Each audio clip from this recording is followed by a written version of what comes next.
The challenge was that to get all my options, I had to remain employed there for 4 years. And the corporate world would not tolerate my saltiness. "You're going to have to bite your tongue a lot," a journalist friend warned me. "I know, but I can do it." "Well, good luck," he said, "but I don't think you'll last a year." A lot of journalists do manage to make the transition, including some of my friends and former colleagues. If they could do it, why couldn't I? I imagined myself as a contestant on a reality TV show, Survivor, Startup, where instead of eating bugs, I would have to drink gallons of corporate Kool-Aid and pretend to find it delicious. I figured the promise of that pot of gold would keep me in line. Instead, I mouthed off about the CEO in an impulsive Facebook post and was voted off the island after 20 months. One day, 6 years later, out of idle curiosity, I looked at the company's stock price, did the math, and discovered to my dismay that if I had lasted 4 years and held all my shares, they would now have been worth $8 million. That was my costliest disaster, but it was far from the only misfortune I brought upon myself, and not even the worst. At one point, my compulsive overtalking and lack of impulse control led to a separation from my wife and nearly cost me my marriage.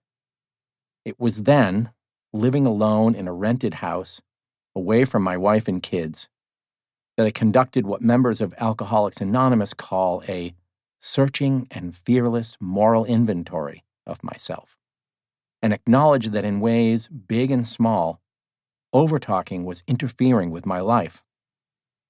This sent me on a search to find the answers to 2 questions. Why are some people compulsive talkers? And how can we fix it? This led me to discover something else, which is that all of us, not just overtalkers, stand to gain by talking less, listening more, and communicating with intention. It's a pathway to happiness, a way to make your life immeasurably better. Having set out hoping to learn how to avoid calamities myself, I discovered ideas and developed practices that can make everyone's life better. The problem is not just me. It's not just you. The whole world needs to shut the fuck up. We're all overtalkers. The world is filled with overtalkers. You run into them all the time. They're that pest at the office who destroys every Monday by recounting each completely unremarkable thing they did over the weekend. They're that unself-aware jerk who talks over everyone else at a dinner party while the rest of you fantasize about slipping hemlock into their glass of Pinot Noir. They're the neighbor who drops in uninvited and spends an hour telling you stories you've already heard. The arrogant know-it-all who interrupts colleagues in meetings. The comedian who blurts out a racist slur and throws away his career. The CEO whose reckless tweet gets him charged with securities fraud. To be honest, they're most of us, too. It's not entirely our fault. We live in a world that doesn't just encourage overtalking, but practically demands it, where success is measured by how much attention we can attract. Get 1 million Twitter followers, become an Instagram influencer, make a viral video, give a TED Talk. We are inundated with podcasts, YouTube, social media, chat apps, cable TV. Did you know that there are more than 2 million podcasts, which have produced 48 million episodes, and that half those episodes have received fewer than 26 downloads?